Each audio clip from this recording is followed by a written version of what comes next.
અંકલેશ્વર જેઆઈડીસીને Deccan fine chemical company બહાર chemical ભરેલું ટેન્કર પલટી મારી ગયું હતું. ટેન્કરનું રસાયણ રોડ ઉપર ફેલાઈ જતા ડીપીએમસી કંપની અધિકારીઓને દોડી આવ્યા હતા. રસાયણને લઈ માર્ગ બ્લોક કરી ટેન્કરને ઊભું કરાયું હતું. 10 વાગ્યેની ઘટના અને તંત્રને મોડી જાણ કરતા જે તે કંપનીની લાપરવાહી સામે આવી છે. જેઆઈડીસી વિસ્તારમાં આવેલી Deccan fine chemical private limited company બહાર કેમિકલ ભરેલું ટેન્કર કન્ટેનર નંબર MH43CE 5509 ગત રોજ લપસી જતા અચાનક ટ્રાફિક જામ સર્જાયો હતો. ટેન્કરમાં રહેલ કેમિકલ પણ રોડ ઉપર ફેલાઈ ગયું હતું, જેને લઈને લોકોના જીવ અદ્ધર થઈ ગયા હતા.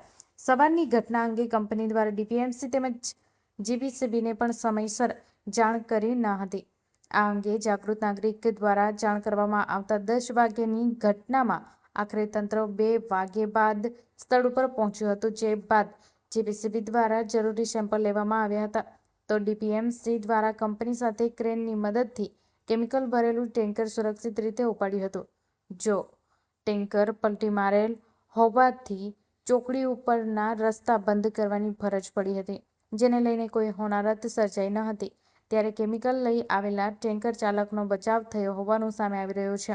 તો ઘટનામાં સંબંધિત કંપનીની લાપરવાહી સામે આવી હતી.